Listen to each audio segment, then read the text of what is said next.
Hello दोस्तों, हमारी YouTube channel में आपका स्वागत है। आज हम आपके लिए नर्सिंग मॉडल पेपर लेकर आए हैं जो कि आपकी परीक्षा के लिए बहुत ही यूजफुल होगा। इस मॉडल पेपर के जरिए आप जान सकते हैं कि आपकी तैयारी कैसी है। अगर आपने 21 प्रश्न में से 15 का उत्तर दे दिया, आज हम 21 प्रश्न लेकर आए हैं। अगर 21 प्रश्न में से 15 का उत्तर दे दिया तो समझो आप परीक्षा पास कर चुके। मतलब कि आपकी तैयारी कितनी है यहाँ पे हम ये देखेंगे। ये जो एग्ज़ाम होने वाला है एएनएम का हो या जीएनएम या सीएचओ या बीएससी नर्सिंग, किसी भी एग्ज़ाम के लिए यूजफुल होगा। तो आप देखिए कि आप कितना क्वेश्चन कर सकते हैं, कितना क्वेश्चन नहीं कर सकते। और हम एक क्वेश्चन को डिटेल करते हुए चलेंगे जिससे आपको एक क्वेश्चन से कई क्वेश्चन तैयार हो सकें। तो वीडियो को लास्ट तक ज़रूर देखिएगा। इस वीडियो में हम आपको आपके हर सब्जेक्ट से क्वेश्चन लेकर आए हैं, जिसे मिक्स क्वेश्चंस लेकर आए हैं जो कि परीक्षा में आपके मिक्स क्वेश्चन ही आने वाले हैं। जैसे कि आपके न्यूट्रिशन से रिलेटेड, ह्यूमन बॉडी से रिलेटेड, फंडामेंटल नर्सिंग से रिलेटेड और कम्युनिकेबल डिजीज से रिलेटेड हर टाइप के क्वेश्चन लेकर आए हैं। और उसके साथ ही जीके और करेंट अफेयर्स के भी क्वेश्चन लाए हैं जिससे आपकी नॉलेज बढ़ सके। इसमें हम सबसे पहला क्वेश्चन देखेंगे, एक गर्भवती महिला को प्रतिदिन कितने आयरन और फॉलिक एसिड की आवश्यकता होती है। जो गर्भवती महिला उसे डेली कितना आयरन और फॉलिक एसिड लेना चाहिए। तो ऑप्शन देख लेते हैं, 50 mg, 100 mg, 150 mg, 200 mg। तो इसका आप आंसर कमेंट में तुरंत बताइए। मैं इसका आंसर बता रही हूँ। डेली एक गर्भवती महिला को 100 mg iron and folic acid की गोली लेनी चाहिए। आयरन और फोलिक एसिड जो होता है वो मिक्स होकर आता है जो कि 100 mg की होती है। एक गोली पर डे उन्हें लेनी होती है क्योंकि एक गर्भवती महिला की उतनी ही आवश्यकता होती है। अगर गर्भवती महिला एनीमिक है तो उसे 100 mg की 2 गोली सुबह शाम में लेनी चाहिए। नेक्स्ट क्वेश्चन है, हार्ट को एक बार धड़कने में कितना समय लगता है। हार्ट जो हृदय को एक बार धड़कने में कितना समय लगता है। ऑप्शन देख लेते हैं, 0.8 सेकेंड, 1 सेकेंड, 1.8 सेकेंड, 2 सेकेंड। इसका आंसर आप कमेंट में तुरंत बताइए। तो इसका आंसर सही होगा वो हो जाएगा ऑप्शन ए, 0.8 सेकेंड। जो हार्ट है उसे एक बार धड़कने यानी कि उसे हार्ट को एक बार पंप होने में 0.8 सेकेंड का समय लगता है। नेक्स्ट क्वेश्चन देखेंगे, यूनिसेफ का मुख्यालय कहाँ है। यूनिसेफ का मुख्यालय यानी कि हेड क्वार्टर कहाँ स्थित है। ऑप्शन देख लेते हैं, न्यूयॉर्क, ऑप्शन बी है स्विट्जरलैंड, ऑप्शन सी है जेनेवा, ऑप्शन डी है रोम। इसका राइट आंसर हो जाएगा option number A, New York. UNICEF का मुख्यालय यानी कि हेड क्वार्टर कहाँ पर स्थित है, न्यूयॉर्क में स्थित है। इसके साथ ही मैं एक और बता देती हूँ, WHO। अगर एग्जाम में WHO पूछ लिया तो उसका हेड क्वार्टर कहाँ है। उसका हेड क्वार्टर यानी कि मुख्यालय है स्विट्जरलैंड में। कहाँ पर हो जाएगा, स्विट्जरलैंड में। और स्विट्जरलैंड में कहाँ पर स्थित है तो उसका आंसर हो जाएगा जेनेवा में। WHO का मुख्यालय कहाँ हो जाएगा, स्विट्जरलैंड के जेनेवा में। और यूनिसेफ का मुख्यालय कहाँ हो जाएगा, न्यूयॉर्क में। याद रखिए। और WHO का पूरा नाम क्या हो जाएगा, World Health Organization. World Health Organization यानी कि इसको हिंदी में बोलेंगे विश्व स्वास्थ्य संगठन। और ये स्वास्थ्य दिवस कब मनाया जाता है, इसके साथ एक क्वेश्चन और हम डिस्कस करेंगे कि विश्व स्वास्थ्य दिवस किस डेट को मनाया जाता है। तो इसका भी आंसर आप जानिए इसी के साथ ही, क्योंकि ये क्वेश्चन भी पूछ सकता है। तो इसका आंसर हो जाएगा 7 अप्रैल। कब, 7 अप्रैल। ठीक है, 7 अप्रैल को विश्व स्वास्थ्य दिवस भी मनाया जाता है। इससे आपका कई क्वेश्चन तैयार हो गया। यूनिसेफ हो गया, WHO हो गया, WHO का पूरा नाम हो गया, WHO का मुख्यालय कहाँ स्थित है, और इसके साथ ही विश्व स्वास्थ्य दिवस कब मनाया जाता है, 7 अप्रैल। क्यों 7 अप्रैल, क्योंकि WHO की स्थापना जो हुई थी वो हुई थी 7 अप्रैल को ही, इसलिए विश्व स्वास्थ्य दिवस 7 अप्रैल को मनाया जाता है। और इसके साथ ही हम एक बात और जान लेते हैं कि यूनिसेफ का पूरा नाम क्या है। यूनिसेफ का पूरा नाम जान लेते हैं। तो यूनिसेफ का पूरा हो जाएगा, यू से हो जाएगा यूनाइटेड, एन से हो जाएगा नेशन, आई से हो जाएगा इंटरनेशनल, सी से हो जाएगा चाइल्ड, और ई से हो जाएगा इमरजेंसी, और एफ से हो जाएगा फंड। यूनिसेफ का पूरा नाम हो गया United nation international child emergency fund. इससे आपके एक क्वेश्चन से कई क्वेश्चन तैयार हो रहे हैं, तो वीडियो को लास्ट तक देखिएगा और वीडियो को जरूर से शेयर कीजिएगा। नेक्स्ट क्वेश्चन देखेंगे, विटामिन B6 का रासायनिक नाम। विटामिन B6 का रासायनिक नाम यानी कि विटामिन B6 का केमिकल नेम क्या है? तो ऑप्शन देख लेते हैं, folic acid, biotin, pyridoxine, pantothenic acid. इसका राइट आंसर हो जाएगा option number C, pyridoxine. Vitamin B6 का रासायनिक नाम क्या हो जाएगा? पैराडॉक्सिन। अब हम इसके साथ ही एक क्वेश्चन और देख लेते हैं कि विटामिन की खोज किसने की थी? कौन बताया था कि विटामिन भी होता है और इसकी कमी से रोग होते हैं? क्या है विटामिन? तो विटामिन की खोज सर्वप्रथम फुंक ने की थी। किसने? फुंक ने। ठीक है, विटामिन B6 का रासायनिक नाम क्या हो जाएगा? पैराडॉक्सिन। और विटामिन की खोज किसने थी? फुंक ने। इसके साथ ही आपसे कोई भी क्वेश्चन पूछ सकता है विटामिन से रिलेटेड, किसी भी विटामिन का नाम पूछ सकता है। तो आपको सभी विटामिन के रासायनिक नाम जरूर से याद होने चाहिए। जैसे हम देख लेते हैं, विटामिन B1 का नाम हो गया थायमीन, विटामिन B2 का नाम हो गया राइबोफ्लेविन, विटामिन B3 का नाम हो गया नियासिनाइड निकोटिनिक एसिड, विटामिन B5 का नाम हो गया पेंटोथेनिक एसिड, विटामिन B6 का नाम हो गया पैराडॉक्सिन, विटामिन B7 का नाम हो गया बायोटीन, विटामिन B9 का नाम हो गया फॉलिक एसिड, विटामिन B12 का हो गया साइनोकोबैलामीन। तो आपको सभी विटामिन के नाम याद रखने चाहिए। और वैसे विटामिन ए का नाम हो गया रेटिनाल, और विटामिन सी का नाम हो गया एस्कॉर्बिक एसिड। विटामिन बी के सभी आपको नाम पता ही चल गए हैं। और विटामिन डी का नाम हो गया कैल्सीफेराल, और विटामिन ई का नाम हो गया टोकोफेराल, इस तरीके से। और विटामिन के का नाम हो गया नेफ्थोक्विनान। तो आपको सभी विटामिन के रासायनिक नाम एकदम अच्छे से याद होने चाहिए, क्योंकि आपसे कोई भी क्वेश्चन पूछ सकता है। और किसी भी विटामिन की कमी से कौन सा रोग होता है तो पूछ सकता है। जैसे कि विटामिन ई की कमी से बांझपन रोग होता है, विटामिन सी की कमी से स्कर्वी होता है, विटामिन डी की कमी से इरिकेट्स होता है। ऐसे कई क्वेश्चन आपको विटामिन से रिलेटेड याद होने चाहिए, और अच्छी तरीके से इसको याद कीजिए। कोई भी क्वेश्चन विटामिन से पूछता है तो आप तुरंत सही टिक करके आएँ। नेक्स्ट क्वेश्चन है, राष्ट्रीय क्षय रोग नियंत्रण कार्यक्रम कब आया? राष्ट्रीय क्षय यानी कि नेशनल ट्यूबरकुलोसिस कंट्रोल प्रोग्राम कब आया, किस सन में आया? तो इसका ऑप्शन हम देख लेते हैं, 1961, 1962, 1963, 1964। इसका राइट आंसर हो जाएगा ऑप्शन नंबर बी, 1962। राष्ट्रीय क्षय नियंत्रण कार्यक्रम कब आया? 1962 में आया। इसका सही आंसर हो जाएगा 1962। ऐसे आपसे कोई भी क्वेश्चन पूछ सकता है, चाहे क्षय रोग हो, चाहे मलेरिया नियंत्रण कार्यक्रम हो, कुष्ठ रोग नियंत्रण कार्यक्रम हो, फाइलेरिया नियंत्रण कार्यक्रम हो, आयोडीन अल्प विकार नियंत्रण कार्यक्रम हो, परिवार कल्याण कार्यक्रम हो, दृष्टिहीनता नियंत्रण कार्यक्रम होता है, पोषाहार कार्यक्रम, कैंसर नियंत्रण कार्यक्रम, कोई भी कार्यक्रम पूछे आपकी जबान पे एकदम रटा होना चाहिए, आप सही टिक करके ही आइए। इसके साथ ही मैं कुछ और नियंत्रण कार्यक्रम के बारे में बता देती हूँ कि कब आया।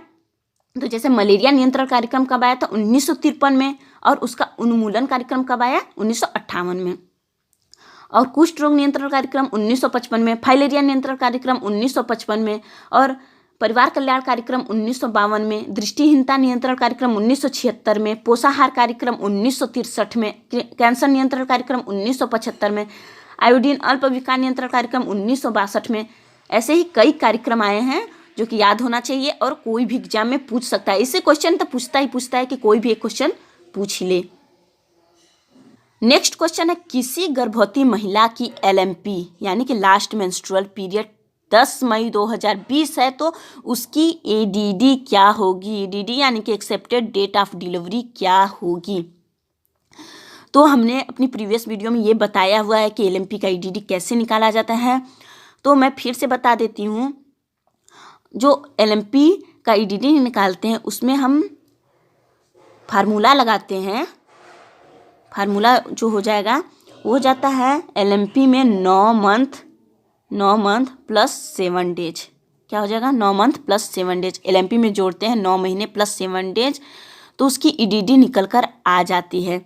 इसे निगल्स फार्मूला कहते हैं। क्या कहते हैं? इसे निगल्स फार्मूला। इस फार्मूले को निगल्स ने दिया था, इसलिए इसे निगल्स फार्मूला भी कहा जाता है।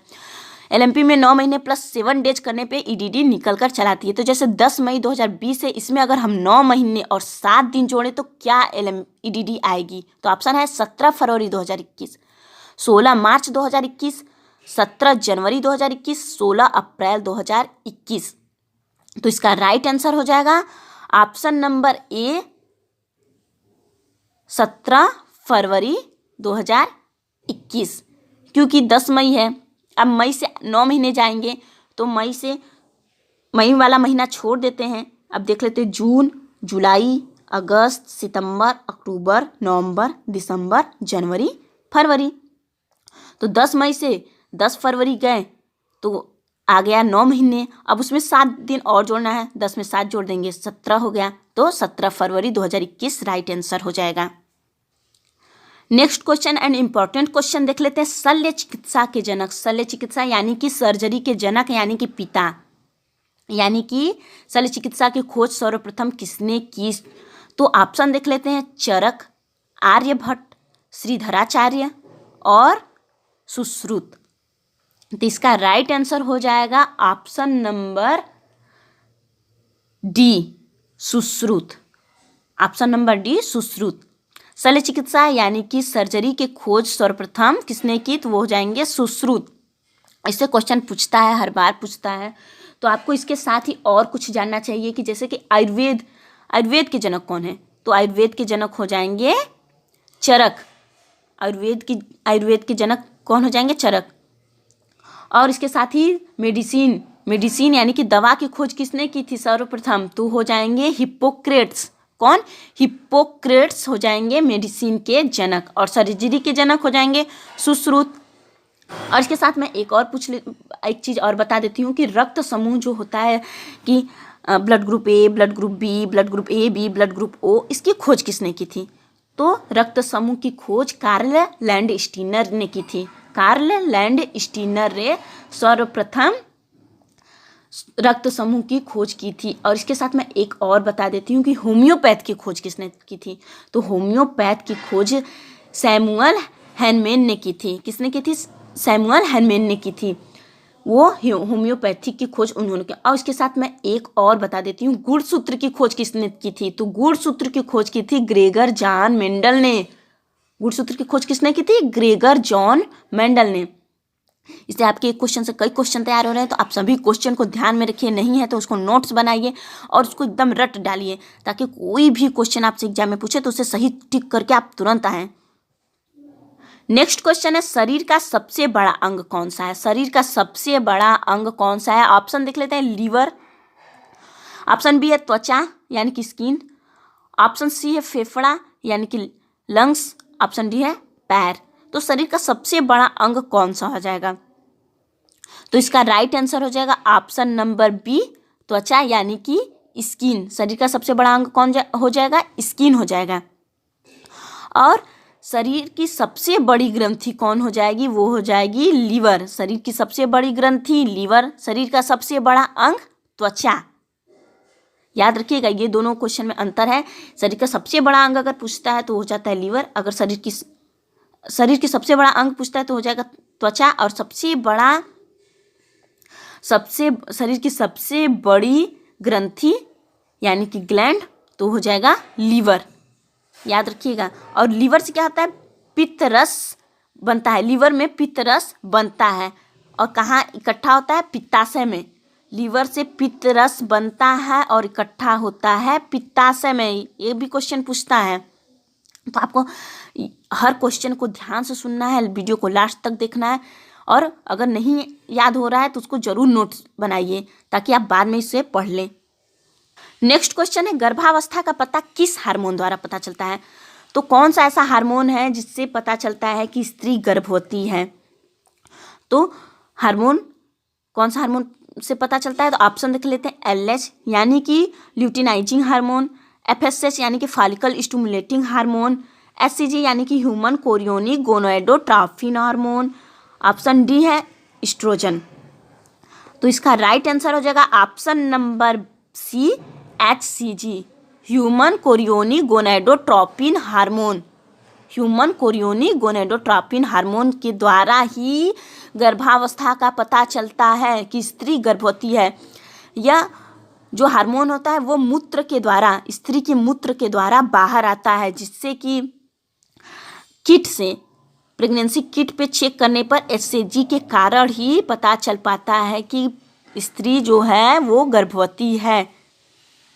इसलिए ये इंपॉर्टेंट क्वेश्चन है कि गर्भावस्था का पता किस हार्मोन द्वारा पता चलता है, तो वो हो जाएगा HCG हार्मोन। और HCG का पूरा नाम क्या है? Human chorionic gonadotropin hormone. Next question देख लेते हैं। संक्रमण यानी कि इन्फेक्शन से बचाव के लिए कौन सी दवा दी जाती है? इससे बचाव के लिए कौन सी ग्रुप की दवा दी जाती है? तो ऑप्शन देख लेते हैं। Antipyretic, antibiotic, analgesic, anti convulsion. तो इसका राइट आंसर हो जाएगा ऑप्शन नंबर बी, एंटीबायोटिक। जो संक्रमण है, इन्फेक्शन है, उससे बचाव के लिए एंटीबायोटिक दवा दी जाती है।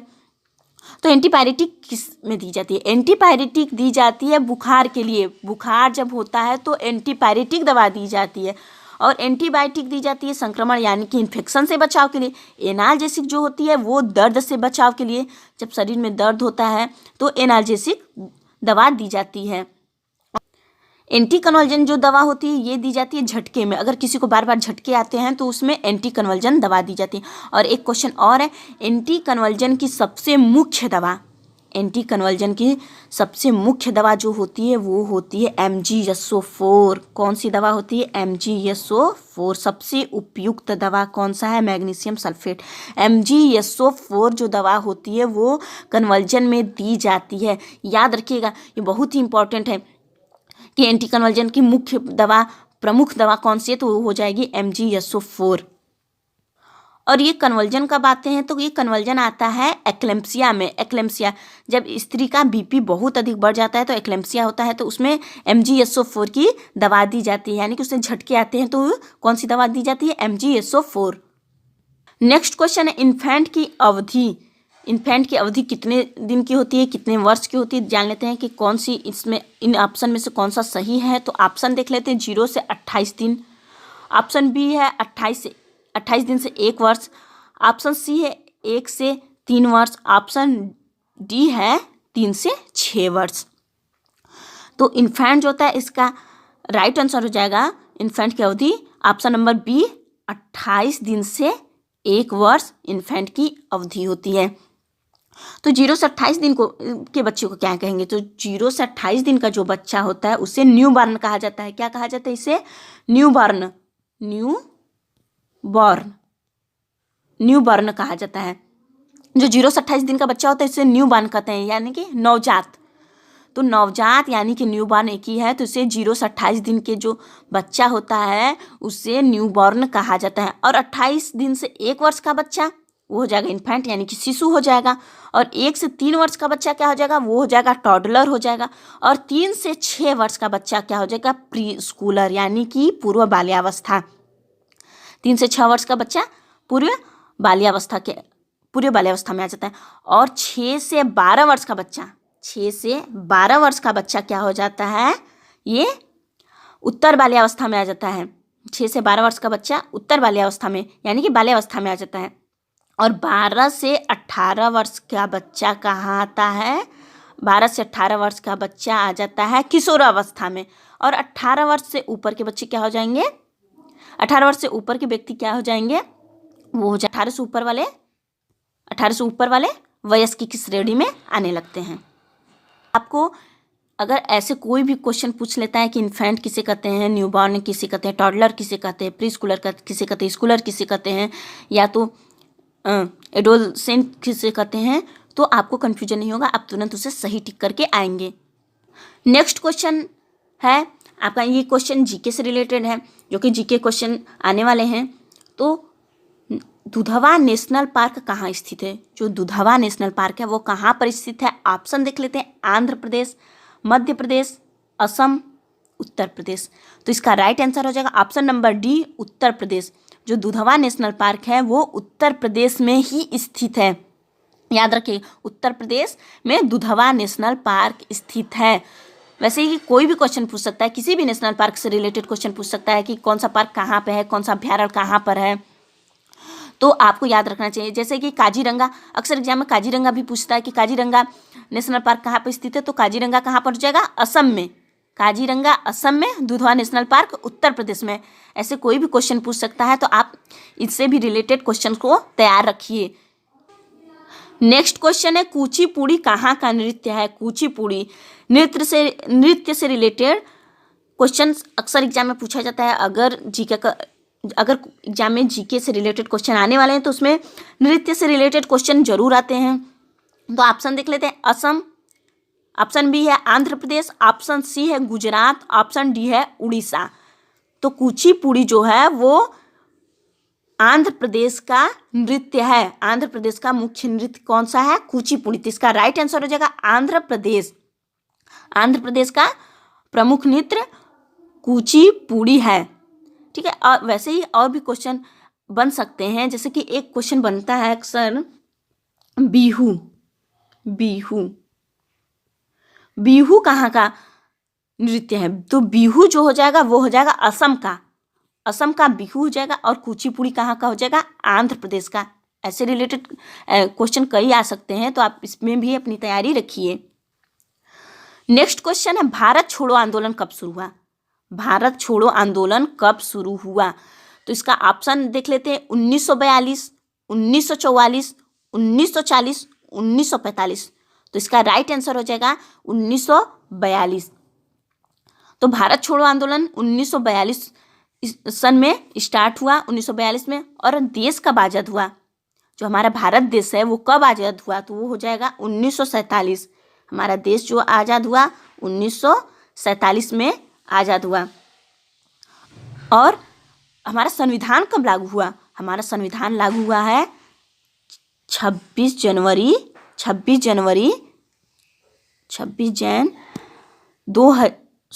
1950। कब, 1950 में संविधान लागू हुआ 26 जनवरी 1950 में। हमारा देश आज़ाद हुआ 15 अगस्त 1947 को। और भारत छोड़ो आंदोलन कब स्टार्ट हुआ, 1942 में। तो इससे रिलेटेड क्वेश्चन पूछ सकता है, कोई भी क्वेश्चन पूछ सकता है। कहाँ से आ जाएगा ये किसी को नहीं पता है, तो आप अपनी तैयारी हर जगह से रखिए कि आप सही उत्तर देकर आ सकें। नेक्स्ट क्वेश्चन है कोविड-19 के जांच का क्या नाम है।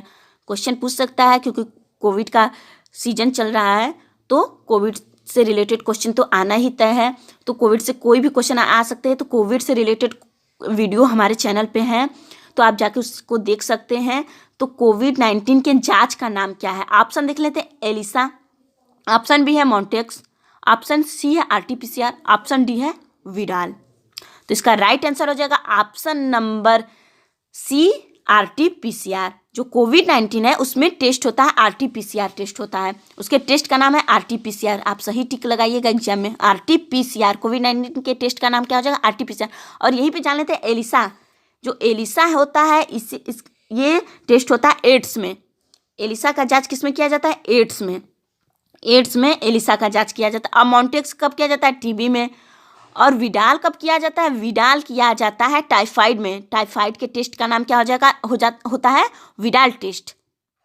और कोविड का आरटीपीसीआर, मॉन्टेक्स का टीबी और एलिसा का एड्स। तो इससे याद रखिएगा, आप टेस्ट का नाम भी याद रखिए साथ में, कि कोई भी टेस्ट पूछ सकता है, तो आपको याद होना चाहिए। नेक्स्ट क्वेश्चन है वायरस की खोज किसने की।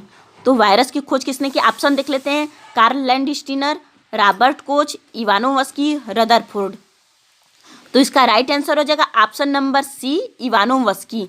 अब आगे जान लेते हैं कि कार्ल लैंडस्टीनर ने किसकी खोज की थी। तो ब्लड ग्रुप की खोज कार्ल लैंडस्टीनर ने की थी। रॉबर्ट कोच ने जीवाणु की खोज की थी। और किसके जीवाणु की खोज की थी, सर्वप्रथम टीबी के जीवाणु की खोज की थी। और टीबी दिवस कब मनाया जाता है, टीबी दिवस मनाया जाता है 24 मार्च को। 24 मार्च को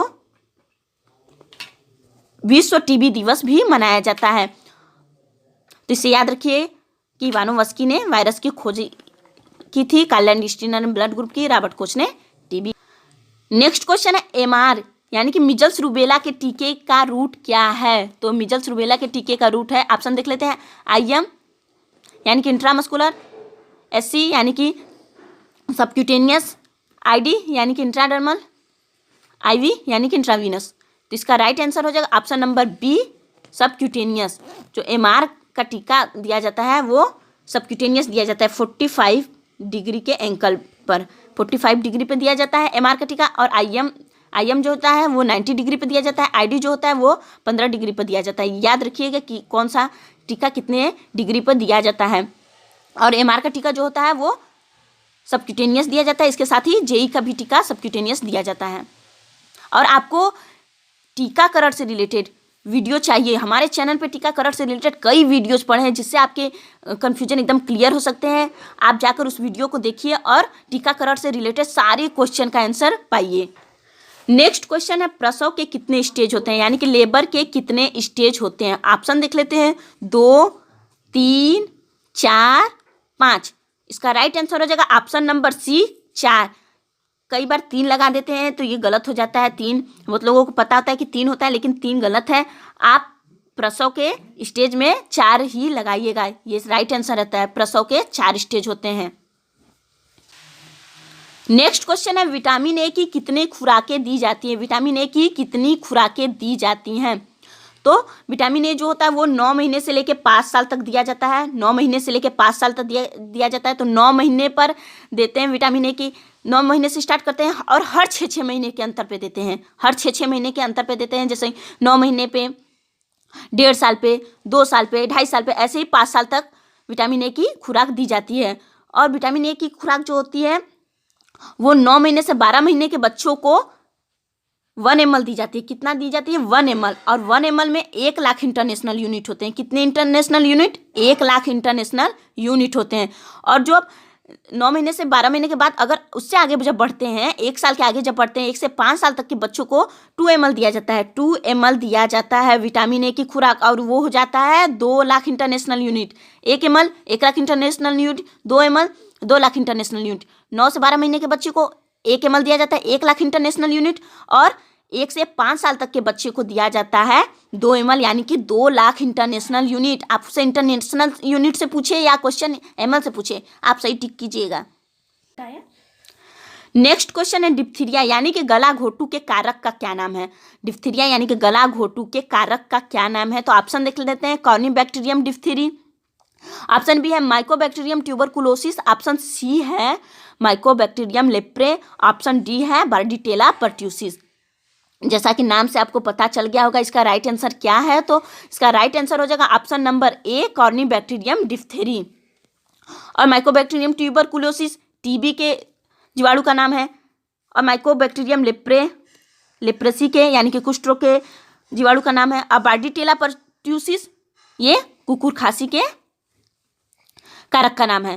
तो इससे आपको याद हो गया होगा कि कौन सी बीमारी किस कारक के द्वारा फैलती है। आप कम्युनिकेबल डिजीज से रिलेटेड क्वेश्चन तैयार कीजिएगा, उससे क्वेश्चन जरूर आता है। तो और भी क्वेश्चन आप तैयार करते रहिएगा। और हमारे चैनल पर ढेर सारी वीडियोस पड़ी हैं, तो आप जाके वहाँ पे देख सकते हैं। नेक्स्ट क्वेश्चन है NTD यानी कि neural tube defect. Neural tube defect किसकी कमी से होता है। तो न्यूरल ट्यूब डिफेक्ट जो होता है वो बच्चों में होता है। तो वो किस कमी से होता है। तो ऑप्शन देख लेते हैं, आयरन, ऑप्शन बी है फॉलिक एसिड, ऑप्शन सी है कैल्शियम, ऑप्शन डी है प्रोटीन। तो इसका राइट आंसर हो जाएगा option number B, folic acid. Folic acid की कमी से न्यूरल ट्यूब डिफेक्ट बीमारी बच्चों में होती है। जो बच्चों का न्यूरल यानी कि तंत्रिका तंत्र से जो होता है उसमें बच्चे के पीछे पीठ में उसमें प्रॉब्लम आ जाती है, उसे ही न्यूरल ट्यूब डिफेक्ट कहा जाता है। अगर उस ट्यूब में कोई भी प्रॉब्लम आ जाती है तो उसे न्यूरल ट्यूब डिफेक्ट कहा जाता है।